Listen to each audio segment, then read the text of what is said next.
ఆడవారికి అందాన్ని ఇచ్చేవి పూలు. వేటికి ఆకర్షితులైనా అవ్వకపోయినా పూలను చూడగానే మాత్రం వారి కళ్ళు తిప్పుకోరు. ఎందుకంటే వారి జడలో పువ్వులు అంత అందంగా ఉంటాయి కాబట్టి. ఈ పూలలో ఎన్నో రకాలు ఉన్నాయి. ఇళ్లలో పెంచుకునేవి చాలానే ఉన్నాయి. అలాంటి వాటిలో కనకాంబరం మొక్క ఒకటి. కనకాంబరాలు చూడ్డానికి ఎర్రగా అందంగా ఉంటాయి. పచ్చటి చెట్ల మధ్య ఎర్రని పూలు గుత్తులు గుత్తులుగా పూసి చాలా అందంగా ఉంటాయి. నిజంగా పెరడుకి అందాన్ని తీసుకొస్తాయి ఈ కనకాంబరాలు. సో ఈ వీడియోలో మనం ఈ కనకాంబరం మొక్కని బాగా పెంచి ఎక్కువ పూల దిగుబడిని రాబట్టాలంటే ఏం చేయాలో చూద్దాం. ఈ కనకాంబరం మొక్క చక్కగా చిన్న పొదలా పెరుగుతుంది. ఈ మొక్కకు కూడా పురుగు పుట్ర చీడపీడల బాధ ఉంటుంది. మరి అలాంటి చీడపీడల నుంచి రక్షించటానికి, ఈ మొక్క బాగా ఎదగడానికి, గుత్తులు గుత్తులుగా పువ్వులు పూయడానికి ఏం చేయాలి, ఎటువంటి మందులు వాడాలి, ఏ విధంగా పెంచాలి, అదేవిధంగా చక్కగా వచ్చే గింజలను సేకరించటం ఎలా? ఎందుకంటే కనకాంబరం మొక్క గింజలు చాలా సన్నగా ఉంటాయి. సో వాటిని ఎలా సేకరించాలి, ఈ విషయాల గురించి ఇప్పుడు మనం తెలుసుకుందాం.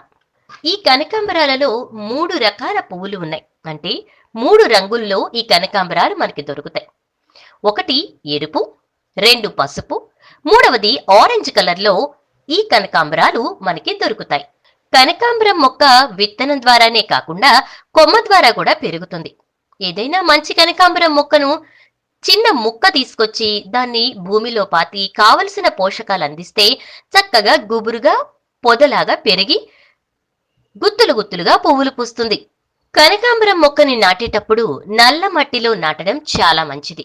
ఎందుకంటే నల్ల మట్టిలోని పోషకాలను ఈ మొక్క బాగా అబ్జార్బ్ చేసుకుని గుబురుగా ఒత్తుగా అందంగా పెరుగుతుంది.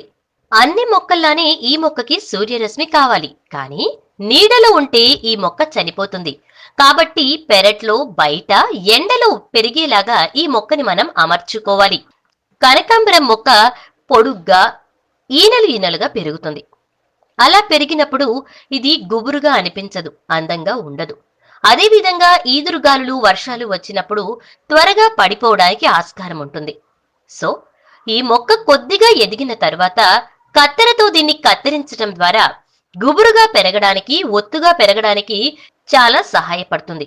కాబట్టి ఫ్రెండ్స్, కనకాంబరం మొక్కని పొడుగ్గా కంటే కూడా గుబురుగా పెంచుకోవడం చాలా మంచిది. అందుకని ఇది పొడుగ్గా పెరిగిన ప్రతిసారి చక్కగా కత్తెర తీసుకుని కత్తిరించి దీన్ని గుబురుగా పెరిగేలాగా మనం చూసుకోవాలి. దీనివల్ల ఎక్కువ పూల దిగుబడిని కూడా మనం పొందగలుగుతాం. ఈ మొక్క వాడిపోయినట్టుగాని లేదా చిన్న చిన్న క్రిమి కీటకాలు మొక్కని అంటున్నట్టుగాని అనిపిస్తే 4 నిమ్మకాయలు తీసుకొచ్చి చిన్న చిన్న ముక్కలుగా కోసి నీటిలో వేసి మరిగించండి. ఇలా మరిగిన నీటిని కొంచెం చల్లారిన తర్వాత గుప్పెడు ఉప్పును వేసి ఆ ఉప్పుతో కలిపిన నీటిని ఈ మొక్క మొత్తం తడిచేలాగా పిచికారీ చేయాలి. ఇలా చేయడం ద్వారా ఈ మొక్కకు పట్టిన క్రిమి కీటకాలు పూర్తిగా నాశనమవుతాయి.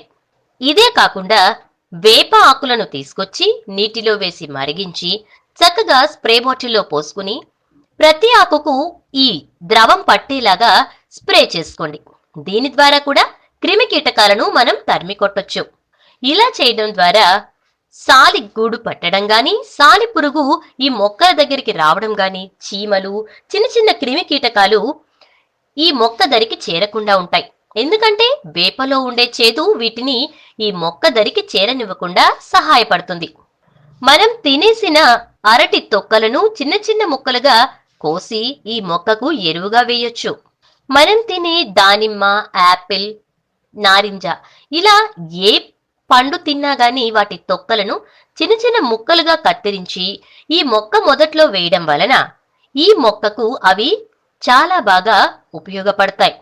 మంచి పోషకాలను అందించి ఎరువుగా మారి ఈ మొక్కల ఎదుగుదలకు ఆ తొక్కలు బాగా ఉపయోగపడతాయి.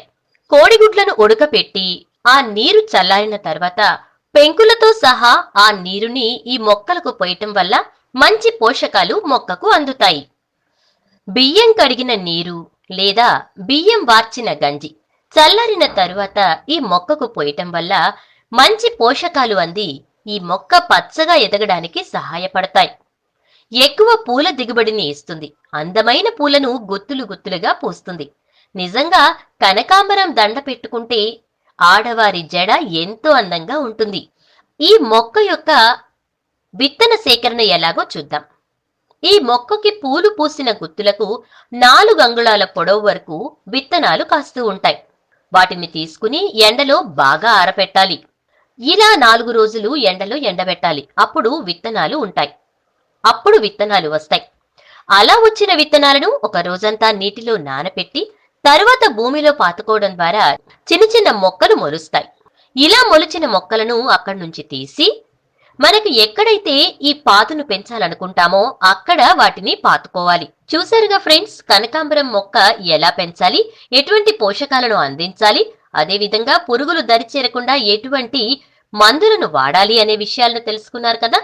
సో ఫ్రెండ్స్, మరొక మంచి టాపిక్ తో మరో వీడియోలో కలుసుకుందాం.